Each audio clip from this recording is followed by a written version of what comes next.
जब वे इस वाणी को सुनते हैं जो रसूल पर उतरी है, तो तुम देखते हो कि सत्य की पहचान के प्रभाव से उनकी आंखें आंसुओं से भीग जाती हैं। वे बोल उठते हैं कि पालनहार, हम ईमान लाए, हमारा नाम गवाही देने वालों में लिख ले। और वे कहते हैं कि आखिर क्यों ना हम अल्लाह पर ईमान लाएं, और जो सत्य हमारे पास आया है उसे क्यों न मान लें, जबकि हम इस बात की इच्छा रखते हैं कि हमारा रब हमें अच्छे भले लोगों में शामिल करे। उनके ये कहने के कारण अल्लाह ने उनको ऐसे बाग प्रदान किए जिनके नीचे नहरें बहती हैं, और वे उनमें हमेशा रहेंगे। ये बदला है अच्छी नीति अपनाने वालों के लिए। रहे वे लोग जिन्होंने हमारी आयतों को मानने से इनकार किया और उन्हें झुठलाया, तो वे जहन्नम के अधिकारी हैं। ऐ लोगो जो ईमान लाए हो, जो पाक चीजें अल्लाह ने तुम्हारे लिए हलाल की हैं उन्हें हराम न कर लो, और सीमा का उल्लंघन न करो। अल्लाह को ज्यादती करने वाले सख्त नापसंद हैं। जो कुछ हलाल और अच्छी रोजी अल्लाह ने तुम्हें दी है उसे खाओ पियो, और उस अल्लाह की नाफरमानी से बचते रहो जिस पर तुम ईमान लाए हो। तुम लोग जो निरर्थक कस्में खा लेते हो उन पर अल्लाह नहीं पकड़ता, मगर जो कस्में तुम जानबूझकर खाते हो उन पर वो जरूर तुम्हें पकड़ेगा। ऐसी कसम तोड़ने का कफ्फारा यानी प्रायश्चित ये है कि 10 मोहताजों को औसत दर्जे का वो खाना खिलाओ जो खाना तुम अपने बाल बच्चों को खिलाते हो, या उन्हें कपड़े पहनाओ, या एक गुलाम को आजाद करो, और जिसे इसकी सामर्थ्य न हो वो 3 दिन के रोजे रखे। ये तुम्हारी कस्मों का कफ्फारा है, जबकि तुम कसम खाकर तोड़ दो। अपनी कस्मों की रक्षा किया करो। इस तरह अल्लाह अपने आदेश तुम्हारे लिए स्पष्ट करता है, शायद कि तुम कृतज्ञता दिखाओ। ऐ लोगो जो ईमान लाए हो, ये शराब और जुआ और ये देवस्थान और पासे, ये सब गंदे शैतानी काम हैं, इनसे बचो। उम्मीद है कि तुम्हें सफलता प्राप्त होगी। शैतान तो ये चाहता है कि शराब और जुए के द्वारा तुम्हारे बीच दुश्मनी और नफरत व द्वेष डाल दे, और तुम्हें अल्लाह की याद से और नमाज से रोक दे। फिर क्या तुम इन चीजों से बाज रहोगे? अल्लाह और उसके रसूल की बात मानो और बाज आ जाओ। लेकिन अगर तुमने अवहेलना की तो जान लो कि हमारे रसूल पर बस साफ साफ आदेश पहुंचा देने की जिम्मेदारी थी। जो लोग ईमान ले आए और अच्छे काम करने लगे, उन्होंने पहले जो कुछ खाया पिया था उस पर कोई पकड़ न होगी। शर्त यह है कि वे आगे उन चीजों से बचे रहें जो हराम ठहराई गई हैं, और ईमान पर जमे रहें और अच्छे काम करें। फिर जिस जिस चीज से रोका जाए उससे रुकें, और जो ईश्वरीय आदेश हो उसे मानें। फिर अल्लाह से डरते हुए अच्छी नीति अपनाएं। अल्लाह अच्छे चरित्र वालों को पसंद करता है। ऐ लोगो जो ईमान लाए हो, अल्लाह तुम्हें उस शिकार के द्वारा कड़ी परीक्षा में डालेगा जो बिल्कुल तुम्हारे हाथों और भालों की पहुंच में होगा, ये देखने के लिए कि तुम में कौन उससे बिन देखे डरता है। फिर जिसने इस चेतावनी के बाद अल्लाह की निश्चित की हुई सीमाओं का उल्लंघन किया, उसके लिए दर्दनाक सजा है। ऐ लोगो जो ईमान लाए हो, इहराम की हालत में शिकार न मारो। अगर तुम में से कोई जानबूझकर ऐसा कर जाए तो जो जानवर उसने मारा हो उसी जैसा एक जानवर उसे चौपायों में से भेंट करना होगा, जिसका फैसला तुम में से 2 इंसाफ करने वाले आदमी करेंगे। और ये भेंट काबा पहुंचाया जाएगा, या नहीं तो इस गुनाह के कफ्फारे में कुछ मोहताजों को खाना खिलाना होगा, या उसके बराबर रोजे रखने होंगे, ताकि वो अपने किए का मजा चखे। पहले जो हो चुका उसे अल्लाह ने माफ कर दिया, लेकिन अब अगर किसी ने ऐसा फिर किया तो उससे अल्लाह बदला लेगा। अल्लाह प्रभुत्वशाली और बदला लेने की सामर्थ्य रखता है। तुम्हारे लिए समुद्र का शिकार और उसका खाना हलाल कर दिया गया। जहां तुम ठहरो वहां भी उसे खा सकते हो, और काफिले के लिए राह खर्च भी बना सकते हो। अलबत्ता स्थल का शिकार जब तक कि तुम इहराम की हालत में हो तुम पर हराम किया गया है। अतः बचो उस अल्लाह की नाफरमानी से जिसके सामने तुम सबको घेर कर हाजिर किया जाएगा। अल्लाह ने आदरणीय घर यानी काबा को लोगों के लिए सामूहिक जीवन की स्थापना का साधन बनाया और आदरणीय महीनों और कुर्बानी के जानवरों और कलादों यानी वे चीजें जो जानवरों की गर्दन में लटकाई जाती हैं को भी इस कार्य में सहायक बना दिया, ताकि तुम्हें मालूम हो जाए कि अल्लाह आसमानों और जमीन के सब हाल को जानता है और उसे हर चीज का ज्ञान है। सावधान हो जाओ, अल्लाह सजा देने में भी कठोर है और इसके साथ बहुत क्षमाशील और दयावान भी है। रसूल की जिम्मेदारी तो सिर्फ संदेश पहुंचा देने की है, आगे तुम्हारी खुली और छिपी हालतों का जानने वाला अल्लाह है। ए पैगंबर, इनसे कह दो कि पाक और नापाक किसी भी हाल में समान नहीं हैं, चाहे नापाक की बहुतायत तुम्हें कितनी ही रिझाने वाली हो। अतः ए लोगो जो बुद्धिमान हो, अल्लाह की नाफरमानी से बचते रहो, उम्मीद है कि तुम्हें सफलता प्राप्त होगी। ए लोगो जो ईमान लाए हो, ऐसी बातें न पूछा करो जो तुम पर खोल दी जाएं तो तुम्हें नागवार लगें, लेकिन अगर तुम उन्हें ऐसे समय पूछोगे जबकि कुरान अवतरित हो रहा हो तो वे तुम पर खोल दी जाएंगी। अब तक जो कुछ तुमने किया उसे अल्लाह ने माफ कर दिया, वो माफ करने वाला और सहनशील है। तुमसे पहले एक गिरोह ने इसी प्रकार के सवाल किए थे, फिर वे लोग इन्हीं बातों के कारण अधर्म में जा पड़े। अल्लाह ने न कोई बहीरा ठहराया है, न साइबा और न वसीला और न हाम, मगर ये अधर्मी अल्लाह पर झूठ गढ़ते हैं और उनमें से बहुतेरे बुद्धिहीन हैं कि ऐसे अंधविश्वास में पड़े हैं। और जब उनसे कहा जाता है कि आओ उस कानून की ओर जो अल्लाह ने उतारा है और आओ पैगंबर की ओर, तो वे जवाब देते हैं कि हमारे लिए तो बस वही तरीका काफी है जिस पर हमने अपने बाप दादा को पाया है। क्या ये बाप दादा ही का अनुसरण किए चले जाएंगे, चाहे वे कुछ न जानते हों और ठीक मार्ग का उन्हें पता ही ना हो। ऐ लोगो जो ईमान लाए हो, अपनी चिंता करो, किसी दूसरे की गुमराही से तुम्हारा कुछ नहीं बिगड़ता यदि तुम खुद सीधे मार्ग पर हो।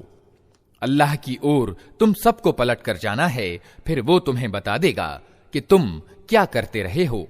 ऐ लोगो जो ईमान लाए हो, जब तुम में से किसी की मौत का समय आ जाए और वो वसीयत कर रहा हो तो इसके लिए गवाही की प्रक्रिया ये है कि तुम्हारे गिरोह में से 2 न्यायप्रिय आदमी गवाह बनाए जाएं, या अगर तुम सफर की हालत में हो और वहां मौत की मुसीबत आ जाए तो गैर लोगों ही में से 2 गवाह ले लिए जाएं।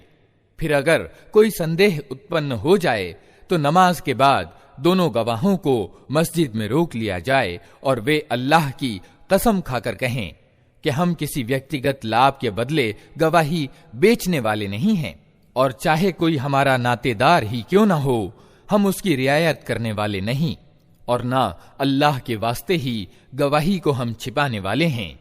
अगर हमने ऐसा किया तो गुनाहगारों में हमारी गिनती होगी। लेकिन अगर पता चल जाए कि उन दोनों ने अपने आप को गुनाह में डाल लिया है, तो फिर उनकी जगह 2 और व्यक्ति जो उनकी अपेक्षा गवाही देने के ज्यादा योग्य हों, उन लोगों में से खड़े हों जिनका हक मारा गया हो, और वे अल्लाह की कसम खाकर कहें कि हमारी गवाही उनकी गवाही से ज्यादा ठीक है और हमने अपनी गवाही में कोई ज्यादती नहीं की है। अगर हम ऐसा करें तो जालिमों में से होंगे। इस तरीके से ज्यादा उम्मीद रहती है कि लोग ठीक ठीक गवाही देंगे, या कम से कम इस बात से डरेंगे कि उनकी कस्मों के बाद दूसरी कस्मों से कहीं उनका खंडन न हो जाए। अल्लाह से डरो और सुनो, अल्लाह नाफरमानी करने वालों को अपनी रहनुमाई से वंचित कर देता है। जिस दिन अल्लाह सब रसूलों को इकट्ठा करके पूछेगा कि तुम्हें क्या जवाब दिया गया, तो वे कहेंगे कि हमें कुछ ज्ञान नहीं, आप ही सब छिपी हकीकतों को जानते हैं। फिर कल्पना करो उस अवसर की जब अल्लाह कहेगा कि ए मरियम के बेटे ईसा, याद कर मेरी उस नेमत को जो मैंने तुझे और तेरी मां को प्रदान की थी। मैंने पवित्र आत्मा से तेरी सहायता की। तू पालने में भी लोगों से बातचीत करता था और बड़ी उम्र को पहुंचकर भी मैंने तुझको किताब और गहरी समझ और तौरात और इंजील की तालीम दी।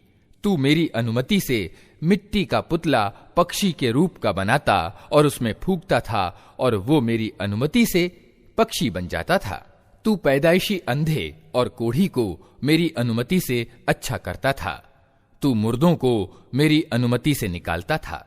फिर जब तू इस्राएल की संतान के पास खुली निशानियां लेकर पहुंचा और जिन लोगों को सत्य से इनकार था उन्होंने कहा कि ये निशानियां जादूगरी के सिवा और कुछ नहीं हैं, तो मैंने ही तुझे उनसे बचाया। और जब मैंने हवारियों यानी मसीह के साथ वालों को इशारा किया कि मुझ पर और मेरे रसूल पर ईमान लाओ, तब उन्होंने कहा कि हम ईमान लाए और गवाह रहो कि हम मुस्लिम यानी आज्ञाकारी हैं। हवारियों के संबंध में ये घटना भी याद रहे कि जब हवारियों ने कहा, ए मरियम के बेटे ईसा, क्या आपका रब हम पर आसमान से खाने से भरा थाल उतार सकता है? तो ईसा ने कहा, अल्लाह से डरो अगर तुम ईमान वाले हो। उन्होंने कहा, हम बस ये चाहते हैं कि उस थाल से खाना खाएं और हमारे दिल संतुष्ट हों और हमें मालूम हो जाए कि आपने जो कुछ हमसे कहा है वो सच है और हम उस पर गवाह हों।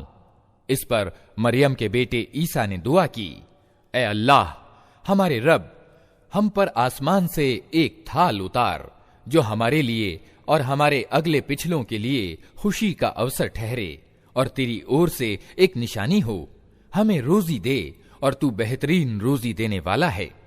अल्लाह ने जवाब दिया, मैं उसको तुम पर उतारने वाला हूं, मगर इसके बाद जो तुम में इनकार की नीति अपनाएगा उसे मैं ऐसी सजा दूंगा जो मैंने किसी को न दी होगी।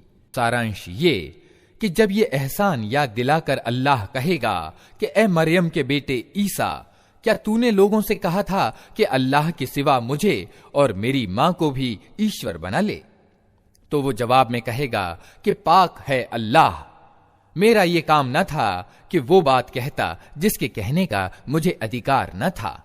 अगर मैंने ऐसी बात कही होती तो आपको जरूर मालूम होता। आप जानते हैं जो कुछ मेरे दिल में है और मैं नहीं जानता जो कुछ आपके दिल में है। आप तो सारी छिपी हकीकतों की ज्ञाता हैं।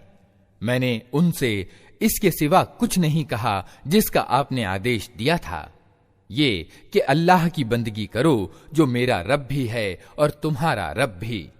मैं उसी समय तक उनका निगरान था जब तक मैं उनके बीच था। जब आपने मुझे वापस बुला लिया तो आप उन पर निगरान थे और आप तो सारी ही चीजों पर निगरान हैं। अब अगर आप उन्हें सजा दें तो वे आपके बंदे हैं और अगर माफ कर दें तो आप प्रभुत्वशाली और तत्वदर्शी हैं। तब अल्लाह कहेगा, ये वो दिन है जिसमें सच्चों को उनकी सच्चाई फायदा पहुंचाती है।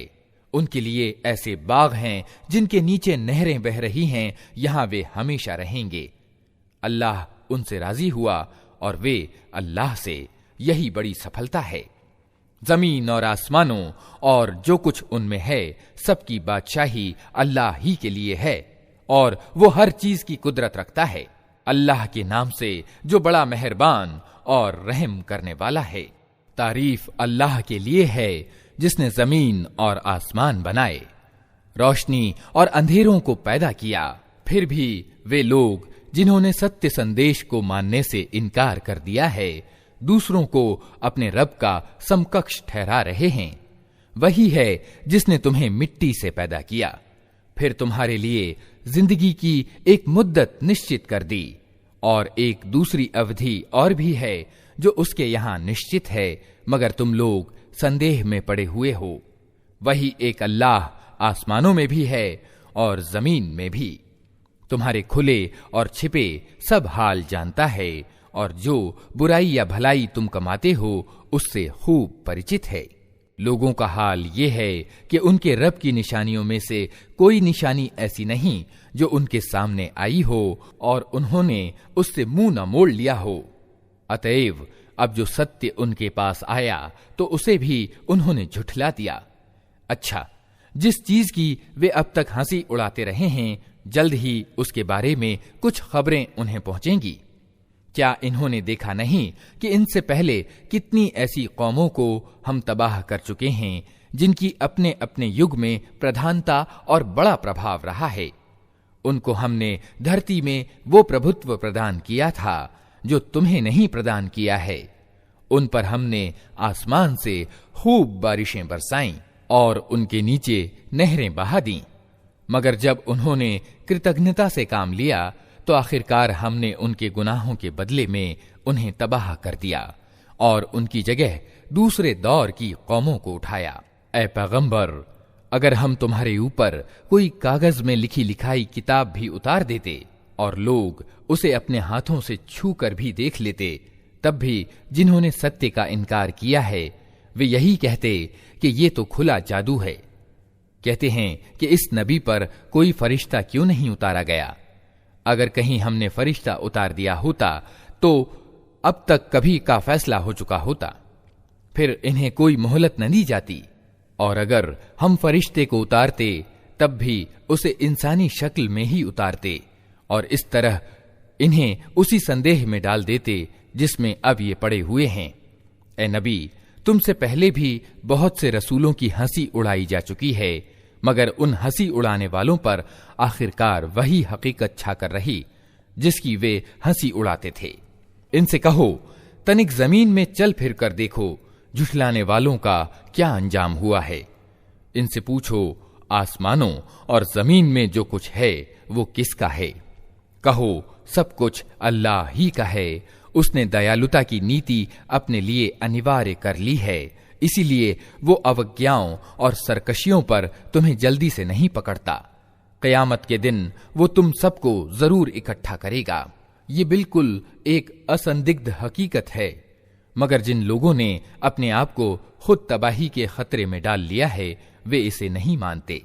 रात के अंधेरे और दिन के उजाले में जो कुछ ठहरा हुआ है सब अल्लाह का है और वो सब कुछ सुनता और जानता है। कहो, अल्लाह को छोड़कर क्या मैं किसी और को अपना सरपरस्त बना लूं? उस अल्लाह को छोड़कर जो जमीन और आसमान का पैदा करने वाला है और जो रोजी देता है, रोजी लेता नहीं है। कहो, मुझे तो यही आदेश दिया गया है कि सबसे पहले मैं उसके आगे आज्ञा पालन की भावना से झुक जाऊं, और ताकीद की गई है कि कोई ईश्वर का साझीदार बनाता है तो बनाए। तू किसी हाल में मुशरिकों यानी बहुदेववादियों में शामिल न हो। कहो, अगर मैं अपने रब की नाफरमानी करूं तो डरता हूं कि एक बड़े भयानक दिन मुझे सजा भुगतनी पड़ेगी। उस दिन जो सजा से बच गया उस पर अल्लाह ने बड़ी ही दया की और यही खुली सफलता है। अगर अल्लाह तुम्हें किसी तरह का नुकसान पहुंचाए तो उसके सिवा कोई नहीं जो तुम्हें उस नुकसान से बचा सके, और अगर वो तुम्हें कोई भलाई पहुंचाए तो उसे हर चीज की सामर्थ्य प्राप्त है। उसे अपने सेवकों पर पूर्ण अधिकार प्राप्त है और वो जानता और खबर रखता है। इनसे पूछो, किसकी गवाही सबसे बढ़कर है?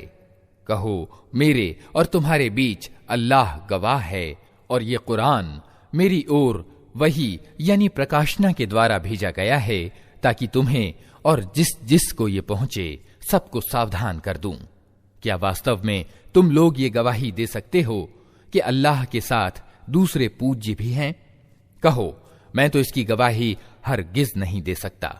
कहो, ईश्वर तो वही एक है और मैं उस शिर्क यानी बहुदेववाद से बिल्कुल बेजार हूं जिसमें तुम पड़े हो। जिन लोगों को हमने किताब दी है वे इस बात को इस तरह असंदिग्ध रूप से पहचानते हैं जैसे उनको अपने बेटों के पहचानने में कोई संदेह नहीं होता, मगर जिन्होंने अपने आप को खुद घाटे में डाल दिया है वे इसे नहीं मानते। और उस व्यक्ति से बढ़कर जालिम कौन होगा जो अल्लाह पर झूठा आरोप लगाए या अल्लाह की निशानियों को झुठलाए। यकीनन ऐसे जालिम कभी सफल नहीं हो सकते। जिस दिन हम इन सब को इकट्ठा करेंगे और मुशरिकों यानी बहुदेववादियों से पूछेंगे कि अब वे तुम्हारे ठहराए हुए साझीदार कहाँ हैं जिनको तुम अपना ईश्वर समझते थे, तो वे इसके सिवा कोई उपद्रव न मचा सकेंगे कि ये झूठा बयान दें कि ए हमारे रब, तेरी कसम हम हरगिज मुशरिक यानी बहुदेववादी न थे। देखो उस समय ये किस तरह अपने ऊपर आप झूठ गढ़ेंगे और वहां इनके सारे बनावटी माबूद यानी उपास्य गुम हो जाएंगे। इनमें से कुछ लोग ऐसे हैं जो कान लगाकर तुम्हारी बात सुनते हैं, मगर हाल ये है कि हमने उनके दिलों पर पर्दे डाल रखे हैं, जिनके कारण वे उसको कुछ नहीं समझते, और उनके कानों में बोझ डाल दिया है कि सब कुछ सुनने पर भी कुछ नहीं सुनते। वे चाहे कोई निशानी देख लें, उस पर ईमान नहीं लाएंगे। बात यहां तक पहुंच चुकी है कि जब वे तुम्हारे पास आकर तुमसे झगड़ते हैं, तो उनमें से जिन लोगों ने इनकार का फैसला कर लिया है, वे सारी बातें सुनने के बाद यही कहते हैं कि ये एक पुरातन कथा के सिवा कुछ नहीं। वे उस चीज को जो सत्य है कबूल करने से लोगों को रोकते हैं और स्वयं भी उससे दूर भागते हैं। वे समझते हैं कि इस कर्म से वे तुम्हारा कुछ बिगाड़ रहे हैं, हालांकि वास्तव में वे खुद अपनी तबाही का सामान कर रहे हैं, मगर उन्हें इसका ज्ञान नहीं है। क्या ही अच्छा होता कि तुम उस समय की हालत को देख सकते जब वे दोज़ख के किनारे खड़े किए जाएंगे।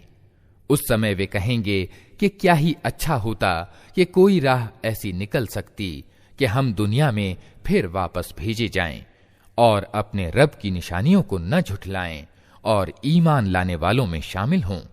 वास्तव में ये बात वे सिर्फ इस कारण कहेंगे कि जिस हकीकत पर उन्होंने पर्दा डाल रखा था वो उस समय खुले रूप में उनके सामने आ चुका होगा, वरना अगर उन्हें पहले की जिंदगी की ओर वापस भेजा जाए तो फिर वही सब कुछ करें जिससे उन्हें रोका गया है। वे तो हैं ही झूठे, इसीलिए अपनी इस इच्छा के व्यक्त करने में भी झूठ ही से काम लेंगे। आज ये लोग कहते हैं कि जिंदगी जो कुछ भी है बस यही हमारी दुनिया की जिंदगी है और हम मरने के बाद हरगिज दोबारा न उठाए जाएंगे। क्या ही अच्छा हो जो वो दृश्य तुम देख सको जब ये अपने रब के सामने खड़े किए जाएंगे। उस समय इनका रब इनसे पूछेगा, क्या ये सत्य नहीं है? ये कहेंगे, हाँ ए हमारे रब, ये सत्य ही है। वो कहेगा, अच्छा तो अब अपने इनकार के बदले में अजाब का मजा चखो। नुकसान में पड़ गए वे लोग जिन्होंने अल्लाह से अपनी मुलाकात की खबर को झूठ ठहराया। जब अचानक वो घड़ी आ जाएगी तो यही लोग कहेंगे, अफसोस, हमसे इस मामले में कैसी चूक हुई। इनकी हालत ये होगी कि अपनी पीठों पर अपने गुनाहों का बोझ लादे हुए होंगे। देखो कैसा बुरा बोझ है जो ये उठा रहे हैं। दुनिया की जिंदगी तो एक खेल और एक तमाशा है, वास्तव में आखिरत ही की जगह उन लोगों के लिए अच्छी है जो घाटे से बचना चाहते हैं। फिर क्या तुम लोग अक्ल से काम न लोगे?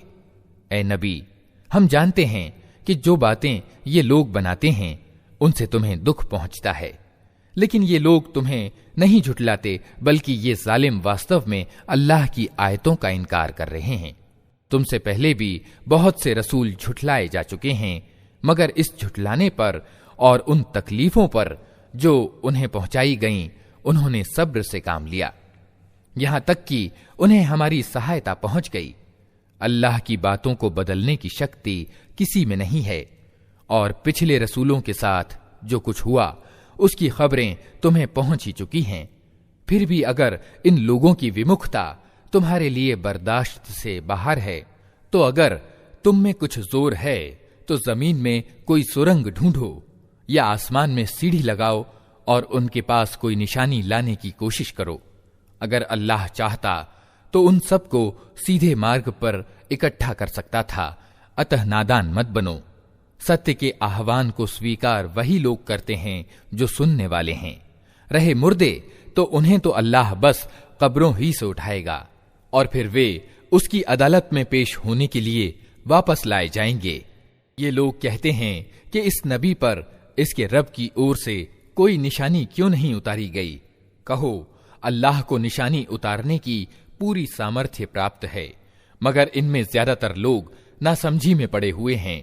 जमीन में चलने वाले किसी जानवर और हवा में पंख से उड़ने वाले किसी पक्षी को देख लो, ये सब तुम्हारी ही तरह की जातियां हैं। हमने उनके भाग्य के लेख में कोई कमी नहीं छोड़ी है, फिर ये सब अपने रब की ओर समेटे जाते हैं। मगर जो लोग हमारी निशानियों को झुठलाते हैं वे बहरे और गूंगे हैं, अंधेरों में पड़े हुए हैं। अल्लाह जिसे चाहता है भटका देता है और जिसे चाहता है सीधे रास्ते पर लगा देता है। इनसे कहो, तनिक सोच कर बताओ, अगर कभी तुम पर अल्लाह की ओर से कोई बड़ी मुसीबत आ जाती है या आखिरी घड़ी आ पहुंचती है, तो क्या उस समय तुम अल्लाह के सिवा किसी और को पुकारते हो? बोलो, अगर तुम सच्चे हो, उस समय तुम अल्लाह ही को पुकारते हो। फिर अगर वो चाहता है तो उस मुसीबत को तुम पर से टाल देता है। ऐसे मौकों पर तुम अपने ठहराए हुए साझीदारों को भूल जाते हो। तुमसे पहले बहुत सी कौमों की ओर से हमने रसूल भेजे और उन कौमों को मुसीबतों और दुखों में डाला ताकि वे बेबसी के साथ हमारे सामने झुक जाएं। तो जब हमारी ओर से उन पर कठिनाई आई तो क्यों ना उन्होंने विनम्रता अपनाई, मगर उनके दिल तो और कठोर हो गए और शैतान ने उन्हें इत्मीनान दिलाया कि जो कुछ तुम कर रहे हो खूब कर रहे हो। फिर जब उन्होंने उस नसीहत को जो उन्हें की गई थी भुला दिया, तो हमने हर तरह की खुशहालियों के दरवाजे उनके लिए खोल दिए, यहां तक कि जब वे उन चीजों में से जो उन्हें प्रदान की गई थीं खूब मग्न हो गए तो अचानक हमने उन्हें पकड़ लिया, और अब हालत ये थी कि वे हर भलाई से निराश थे। इस तरह उन लोगों की जड़ काट कर रख दी गई जिन्होंने जुल्म किया था। और तारीफ है अल्लाह सारे जहान के रब के लिए कि उसने उनकी जड़ काट दी। ए नबी, इनसे कहो, कभी तुमने ये भी सोचा कि अगर अल्लाह तुम्हारे देखने और सुनने की शक्ति तुमसे छीन ले और तुम्हारे दिलों पर ठप्पा लगा दे, तो अल्लाह के सिवा और कौन सा इलाह यानी उपास्य है जो ये शक्तियां तुम्हें वापस दिला सकता हो? देखो किस तरह हम बार बार अपनी निशानियां उनके सामने पेश करते हैं और फिर ये किस तरह उनसे निगाह चुरा जाते हैं। कहो, कभी तुमने सोचा कि यदि अल्लाह की ओर से अचानक या खुल्लम खुल्ला तुम पर अजाब आ जाए तो क्या जालिम लोगों के सिवा कोई और तबाह होगा? हम जो रसूल भेजते हैं इसीलिए तो भेजते हैं कि वे नेक चरित्र वाले लोगों के लिए खुशखबरी देने वाले और बुरे चरित्र वाले लोगों के लिए डराने वाले हों। फिर जो लोग उनकी बात मान लें और अपनी नीति का सुधार कर लें, उनके लिए किसी डर और रंज का कोई मौका नहीं है। और जो हमारी आयतों को झुठलाएं, वे अपनी नाफरमानियों के बदले में सजा भुगत कर रहेंगे। ए नबी, इनसे कहो, मैं तुमसे ये नहीं कहता कि मेरे पास अल्लाह के खजाने हैं, न मुझे गैब यानी परोक्ष का ज्ञान है, और न ये कहता हूं कि मैं फरिश्ता हूं। मैं तो सिर्फ उस प्रकाशना यानी वही का अनुसरण करता हूं जो मुझ पर अवतरित होती है। फिर इनसे पूछो, क्या अंधा और आंखों वाला दोनों बराबर हो सकते हैं? क्या तुम सोच विचार नहीं करते? और ए नबी, तुम इस प्रकाशना ज्ञान के द्वारा उन लोगों को नसीहत करो जो इस बात का भय रखते हैं कि अपने रब के सामने कभी इस हाल में पेश किए जाएंगे कि उसके सिवा वहां कोई ऐसा सत्ताधिकारी न होगा जो उनका हिमायती और मददगार हो या उनकी सिफारिश करे। शायद कि इस नसीहत से सावधान होकर वे विनम्रता की नीति अपना लें। और जो लोग अपने रब को रात दिन पुकारते रहते हैं और उसकी खुशी की चाह में लगे हुए हैं, उन्हें अपने से दूर न फेंको। उनके हिसाब में से किसी चीज का भार तुम पर नहीं है और तुम्हारे हिसाब में से किसी चीज का भार उन पर नहीं। इस पर भी अगर तुम उन्हें दूर फेंकोगे तो जालिमों में गिने जाओगे।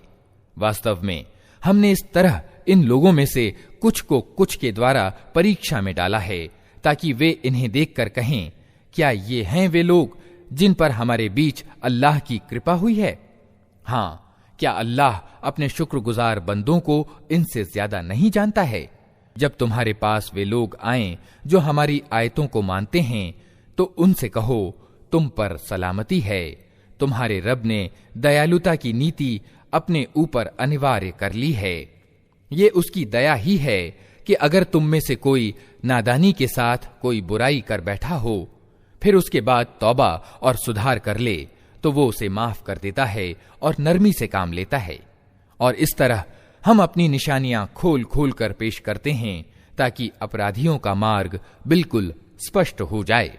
ए नबी, इनसे कहो कि तुम लोग अल्लाह के सिवा जिन दूसरों को पुकारते हो, उनकी बंदगी करने से मुझे रोका गया है। कहो, मैं तुम्हारी इच्छाओं का अनुसरण नहीं करूंगा। अगर मैंने ऐसा किया तो गुमराह हो गया, सीधा मार्ग पाने वालों में से न रहा। कहो, मैं अपने रब की ओर से एक स्पष्ट प्रमाण पर कायम हूं और तुमने उसे झुठला दिया है। अब मेरे अधिकार में वो चीज नहीं है जिसके लिए तुम जल्दी मचा रहे हो। फैसले का सारा अधिकार अल्लाह को है। वही सत्य तथ्य बयान करता है और वही सबसे अच्छा फैसला करने वाला है। कहो, अगर कहीं वो चीज मेरे अधिकार में होती जिसकी तुम जल्दी मचा रहे हो तो मेरे और तुम्हारे बीच कभी का फैसला हो चुका होता। मगर अल्लाह ज्यादा बेहतर जानता है कि जालिमों के साथ क्या मामला किया जाना चाहिए।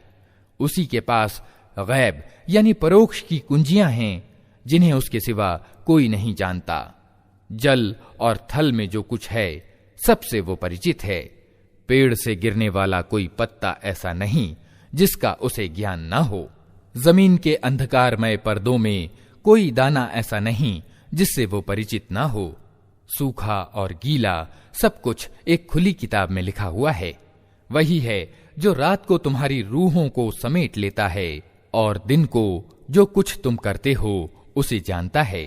फिर दूसरे दिन वो तुम्हें इसी कारोबार की दुनिया में वापस भेज देता है ताकि जिंदगी की निश्चित मुद्दत पूरी हो।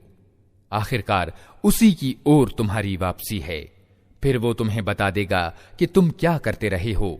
अपने बंदों पर उसे पूरी कुदरत हासिल है और तुम पर निगरानी करने वाला मुकर्रर करके भेजता है। यहां तक कि जब तुम में से किसी की मौत का समय आ जाता है तो उसके भेजे हुए फरिश्ते उसकी जान निकाल लेते हैं और अपनी जिम्मेदारी निभाने में तनिक कोताही नहीं करते। फिर सब के सब अल्लाह अपने वास्तविक मालिक की ओर वापस लाए जाते हैं। सावधान हो जाओ, फैसले के सारे अधिकार उसी को प्राप्त हैं और वो हिसाब लेने में बहुत तेज है। ए नबी, इनसे पूछो, सहरा और समुद्र के अंधेरों में कौन तुम्हें खतरों से बचाता है? कौन है जिससे तुम मुसीबत में गिड़गिड़ा गिड़गिड़ा कर और चुपके चुपके दुआएं मांगते हो? किससे कहते हो कि अगर इस मुसीबत से उसने हमें बचा लिया तो हम जरूर कृतज्ञ होंगे? कहो, अल्लाह तुम्हें उससे और हर तकलीफ से छुटकारा देता है, फिर तुम दूसरों को उसका साझीदार ठहराते हो। कहो, उसे इसकी सामर्थ्य प्राप्त है कि तुम पर कोई अजाब ऊपर से उतार दे या तुम्हारे पांव के नीचे से ले आए, या तुम्हें गिरोहों में बांट करके एक गिरोह को दूसरे गिरोह की ताकत का मजा चखवा दे। देखो, हम किस तरह बार बार विभिन्न ढंग से अपनी निशानियां इनके सामने पेश कर रहे हैं, शायद कि ये हकीकत को समझ लें। तुम्हारी जाति के लोग उसका इनकार कर रहे हैं, हालांकि वो हकीकत है। इनसे कह दो कि मैं तुम पर कोई हवालेदार नहीं बनाया गया हूं। हर खबर के पूरे होने का एक समय निश्चित है। जल्द ही तुमको खुद अंजाम मालूम हो जाएगा। और ए नबी, जब तुम देखो कि लोग हमारी आयतों में नुक्ताचीनियां कर रहे हैं तो उनके पास से हट जाओ, यहां तक कि वे इस बातचीत को छोड़कर दूसरी बातों में लग जाएं। और अगर कभी शैतान तुम्हें भुलावे में डाल दे तो जिस समय तुम्हें इस गलती का ख्याल आ जाए उसके बाद फिर ऐसे जालिमों के पास ना बैठो। उनके हिसाब में से किसी चीज की जिम्मेदारी परहेजगार लोगों पर नहीं है, अलबत्ता नसीहत करना उनका कर्तव्य है। शायद वे गलत नीति अपनाने से बच जाएं। छोड़ो उन लोगों को जिन्होंने अपने धर्म को खेल और तमाशा बना रखा है और जिन्हें दुनिया की जिंदगी धोखे में डाले हुए है। हां, मगर ये कुरान सुनाकर समझाते और चेतावनी देते रहो कि कहीं कोई व्यक्ति अपने किए करतूतों के वबाल में गिरफ्तार होकर न रह जाए और ग्रस्त भी इस हाल में हो कि अल्लाह से बचाने वाला कोई हिमायती व मददगार और कोई सिफारिशी उसके लिए ना हो। और अगर वो हर संभव चीज बदले यानी फिदिया में देकर छूटना चाहे तो वो भी उससे कबूल न की जाए, क्योंकि ऐसे लोग तो खुद अपनी कमाई के नतीजे में पकड़े जाएंगे। उनको तो अपने सत्य के इनकार के बदले में खौलता हुआ पानी पीने को और दर्दनाक अजाब भुगतने को मिलेगा। ऐ नबी, इनसे पूछो, क्या हम अल्लाह को छोड़कर उनको पुकारें जो न हमें फायदा दे सकते हैं न नुकसान। और जबकि अल्लाह हमें सीधा मार्ग दिखा चुका है, तो क्या अब हम उल्टे पांव फिर जाएं?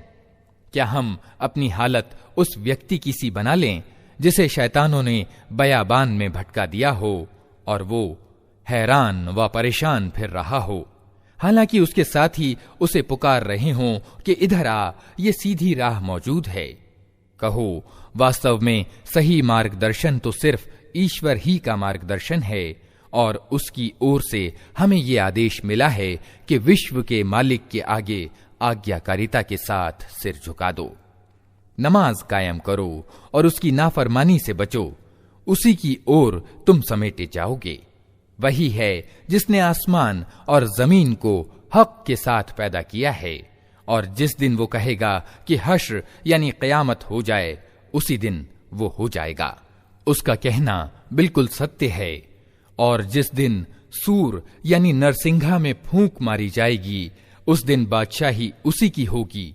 वो गैब यानी छिपे और शहादत यानी खुले हर चीज का ज्ञाता है और तत्वदर्शी और खबर रखने वाला है। इब्राहिम की घटना याद करो, जबकि उसने अपने बाप आजर से कहा था, क्या तू मूर्तियों को इलाह यानी उपास्य बनाता है? मैं तो तुझे और तेरी कौम को खुली गुमराही में पाता हूं। इब्राहिम को हम इसी तरह जमीन और आसमान की राज्य व्यवस्था दिखाते थे, और इसलिए दिखाते थे कि वो यकीन करने वालों में से हो जाए। अतएव रात जब उस पर छाई तो उसने एक तारा देखा, कहा, ये मेरा रब है। मगर जब वो डूब गया तो बोला, डूब जाने वालों का तो मैं अनुरागी नहीं हूं। फिर जब चांद चमकता दिखाई दिया तो कहा, यह है मेरा रब। मगर जब वो भी डूब गया तो कहा, अगर मेरे रब ने मुझे राह न दिखाई होती तो मैं भी गुमराह लोगों में शामिल हो गया होता। फिर जब सूरज को रोशन देखा तो कहा, यह है मेरा रब, ये सबसे बड़ा है। मगर जब वो भी डूबा तो इब्राहिम पुकार उठा, ए कौम के भाइयों, मैं उन सब से बेजार हूं जिन्हें तुम ईश्वर का साझीदार ठहराते हो। मैंने तो एकाग्र होकर अपना रुख उस सत्ता की ओर कर लिया जिसने जमीन और आसमानों की रचना की है, और मैं हरगिज मुशरिकों यानी बहुदेववादियों में से नहीं हूं। उसकी कौम उससे झगड़ने लगी तो उसने कौम से कहा, क्या तुम लोग अल्लाह के मामले में मुझसे झगड़ते हो? हालांकि उसने मुझे सही मार्ग दिखा दिया है, और मैं तुम्हारे ठहराए हुए साझीदारों से नहीं डरता। हां, अगर मेरा रब कुछ चाहे तो वो जरूर हो सकता है। मेरे रब का ज्ञान हर चीज पर छाया हुआ है। फिर क्या तुम होश में ना आओगे? और आखिर मैं तुम्हारे ठहराए हुए साझीदारों से कैसे डरूं, जबकि तुम अल्लाह के साथ उन चीजों को ईश्वरत्व में साझीदार बनाते हुए नहीं डरते जिनके लिए उसने तुम पर कोई प्रमाण अवतरित नहीं किया है। हम दोनों दलों में से कौन अधिक निश्चिंतता का अधिकारी है? बताओ, अगर तुम्हें कुछ ज्ञान है। वास्तव में तो निश्चिंतता यानी अमन उन्हीं के लिए है, और सही मार्ग पर वही हैं जो ईमान लाए और जिन्होंने अपने ईमान को जुल्म के साथ मिलाया नहीं। ये था हमारा वो तर्क जो हमने इब्राहिम को उसकी कौम के मुकाबले में प्रदान किया। हम जिसे चाहते हैं ऊंचे पद प्रदान करते हैं। सत्य ये है कि तुम्हारा रब बहुत ज्यादा तत्वदर्शी और सर्वज्ञ है। फिर हमने इब्राहिम को इसहाक और याकूब जैसी औलाद दी और हर एक को मार्ग दिखाया, वही सीधा मार्ग जो उससे पहले नूह को दिखाया था, और उसी की नस्ल से हमने दाऊद, सुलेमान, अय्यूब, यूसुफ, मूसा और हारून को सीधा मार्ग दिखाया। इस तरह हम नेक काम करने वाले लोगों को उनकी नेकी का बदला देते हैं। उसी की औलाद से जकरिया, यहया, ईसा और इल्यास को मार्ग दिखाया। हर एक इनमें से नेक था। उसी के खानदान से इस्माइल, अलयसा और यूनुस और लूत को रास्ता दिखाया। इनमें से हर एक को हमने सारी दुनिया वालों के मुकाबले में आगे रखा। ये भी कि उनके बाप दादों और उनकी औलाद और उनके भाई बंधुओं में से बहुतों को हमने नवाजा, उन्हें अपनी सेवा के लिए चुन लिया और उन्हें सीधा मार्ग दिखाया। ये अल्लाह का मार्गदर्शन है जिसके साथ वो अपने बंदों में से जिसका चाहता है मार्गदर्शन करता है। लेकिन अगर कहीं वे लोग शिर्क में पड़े होते तो उनका सब किया कराया बर्बाद हो जाता। ये वे लोग थे जिनको हमने किताब और हुक्म यानी निर्णय शक्ति और पैगंबरी प्रदान की थी। अब अगर ये लोग इसको मानने से इनकार करते हैं तो परवाह नहीं, हमने कुछ और लोगों को ये नेमत सौंप दी है जो इसका इनकार नहीं करते। ए नबी, वही लोग अल्लाह की ओर से सीधे रास्ते पर थे, उन्हीं के रास्ते पर तुम चलो और कह दो कि मैं इस प्रचार और मार्गदर्शन के काम पर तुमसे कोई बदले की मांग नहीं करता। ये तो एक सामान्य उपदेश है सारी दुनिया वालों के लिए। इन लोगों ने अल्लाह का बहुत गलत अनुमान लगाया जब कहा कि अल्लाह ने किसी इंसान पर कुछ अवतरित नहीं किया है। इनसे पूछो, फिर वो किताब जिसे मूसा लाया था, जो सारे इंसानों के लिए रोशनी और मार्गदर्शन था, जिसे तुम टुकड़े टुकड़े करके रखते हो, कुछ दिखाते हो और बहुत कुछ छिपा जाते हो, और जिसके द्वारा तुमको वो ज्ञान दिया गया जो न तुम्हें प्राप्त था और न तुम्हारे बाप दादा को। आखिर उसका उतारने वाला कौन था? बस इतना कह दो कि अल्लाह, फिर उन्हें अपने कुतर्कों से खेलने के लिए छोड़ दो। उसी किताब की तरह ये एक किताब है जिसे हमने उतारा है, बड़ी बरकत वाली है, उस चीज की पुष्टि करती है जो इससे पहले आई थी, और इसलिए उतारी गई है कि इसके द्वारा तुम बस्तियों के इस केंद्र अर्थात मक्का और इसके इर्द गिर्द रहने वालों को सचेत करो। जो लोग आखिरत को मानते हैं वे इस किताब पर ईमान लाते हैं, और उनका हाल ये है कि अपनी नमाजों की पाबंदी करते हैं। और उस व्यक्ति से बड़ा जालिम कौन होगा जो झूठ गढ़कर अल्लाह पर मढ़े या कहे कि मुझ पर प्रकाशना आई है, हालांकि उस पर कोई प्रकाशना अवतरित न की गई हो, या जो अल्लाह की उतारी हुई चीज के मुकाबले में कहे कि मैं भी ऐसी चीज उतार कर दिखा दूंगा। क्या ही अच्छा होता कि तुम जालिमों को इस हालत में देख सकते जबकि वे मृत्यु यातनाओं में डुबकियां खा रहे होते और फरिश्ते हाथ बढ़ा बढ़ा कर कह रहे होते हैं कि लाओ, निकालो अपनी जान, आज तुम्हें उन बातों के बदले में अपमानजनक अजाब दिया जाएगा जो तुम अल्लाह पर मढ़कर नाहक बका करते थे और उसकी आयतों के मुकाबले में सरकशी दिखाते थे।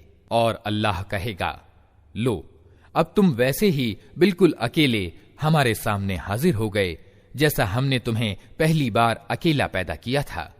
जो कुछ हमने तुम्हें दुनिया में दिया था वो सब तुम पीछे छोड़ आए हो, और अब हम तुम्हारे साथ तुम्हारे उन सिफारिशियों को भी नहीं देखते जिनके संबंध में तुम समझते थे कि तुम्हारे काम बनाने में उनका भी कुछ हिस्सा है। तुम्हारे आपस के सब संबंध टूट गए और वे सब तुमसे गुम हो गए जिनका तुम दावा रखते थे। दाने और गुठली को फाड़ने वाला अल्लाह है, वही जिंदा को मुर्दा से निकालता है और वही मुर्दा को जिंदा से बाहर निकालने वाला है। ये सारे काम करने वाला तो अल्लाह है, फिर तुम किधर बह के चले जा रहे हो? रात के पर्दे को फाड़कर वही सुबह निकालता है, उसी ने रात को सुकून का समय बनाया है, उसी ने चांद और सूरज के उदय और अस्त होने का हिसाब ठहराया है। ये सब उसी जबरदस्त सामर्थ्यवान और सर्वज्ञ के ठहराए हुए अंदाजे हैं। और वही है जिसने तुम्हारे लिए तारों को खुश्की और समुद्र के अंधकार में रास्ता मालूम करने का साधन बनाया। देखो, हमने निशानियां खोलकर बयान कर दी हैं उन लोगों के लिए जो ज्ञान रखते हैं। और वही है जिसने एक जान से तुम्हें पैदा किया, फिर हर एक के लिए एक ठहरने की जगह है और एक उसके सौंपे जाने की जगह है।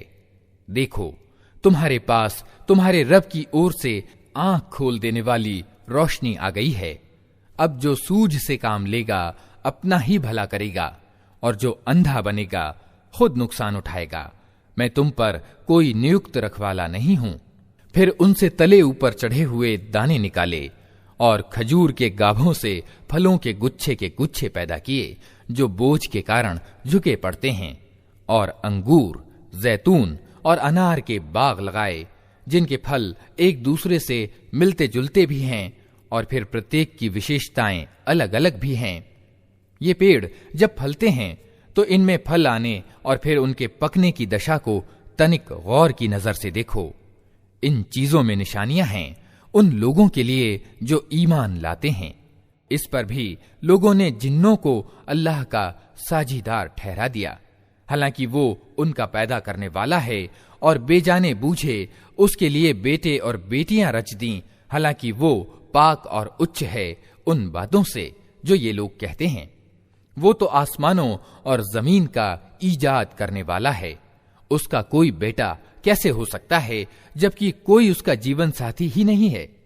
उसने हर चीज को पैदा किया है और उसे हर चीज का ज्ञान है।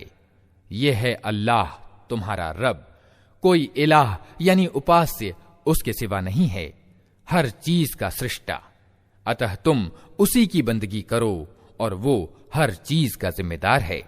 निगाहें उसको नहीं पा सकती और वो निगाहों को पा लेता है। वो अत्यंत सूक्ष्मदर्शी और हर चीज से बाखबर है। देखो, तुम्हारे पास तुम्हारे रब की ओर से आंख खोल देने वाली रोशनी आ गई है। अब जो सूझ से काम लेगा अपना ही भला करेगा, और जो अंधा बनेगा खुद नुकसान उठाएगा। मैं तुम पर कोई नियुक्त रखवाला नहीं हूं। इस तरह हम अपनी आयतों को बार बार विभिन्न ढंग से बयान करते हैं, और इसलिए करते हैं कि ये लोग कहें कि तुम किसी से पढ़ आए हो, और जो ज्ञानवान हैं उन पर हम सत्य को स्पष्ट कर दें। ऐ नबी, उस प्रकाशना का अनुसरण किए जाओ जो तुम पर तुम्हारे रब की ओर से अवतरित हुई है, क्योंकि उस एक रब के सिवा कोई और इलाह यानी उपास्य नहीं है, और इन मुशरिकों यानी बहुदेववादियों के पीछे ना पड़ो। अगर अल्लाह चाहता तो वो खुद ऐसी व्यवस्था कर सकता था कि ये लोग साझीदार न बनाते। तुमको हमने उन पर रखवाला नियुक्त नहीं किया है, और न तुम उन पर हवालेदार हो। और ए मुसलमानों, ये लोग अल्लाह के सिवा जिनको पुकारते हैं उन्हें गालियां न दो। कहीं ऐसा न हो कि ये शिर्क यानी बहुदेववाद से आगे बढ़कर अज्ञान के कारण अल्लाह को गालियां देने लगें। हमने तो इसी तरह हर गिरोह के लिए उसके कर्म को सुहावना बना दिया है, फिर उन्हें अपने रब ही की ओर पलट कर आना है। उस समय वो उन्हें बता देगा कि वे क्या करते रहे हैं। ये लोग कड़ी कड़ी कस्में खा खा कर कहते हैं कि अगर कोई निशानी अर्थात चमत्कार हमारे सामने आ जाए तो हम उसको मान लेंगे। ऐ नबी, इनसे कहो कि निशानियां तो अल्लाह के अधिकार में हैं, और तुम्हें कैसे समझाया जाए कि अगर निशानियां आ भी जाएं तो ये ईमान लाने वाले नहीं। हम उसी तरह उनके दिलों और निगाहों को फेर रहे हैं जिस तरह ये पहली बार उस किताब पर ईमान नहीं लाए थे। हम इन्हें इनकी सरकशी ही में भटकने के लिए छोड़ देते हैं।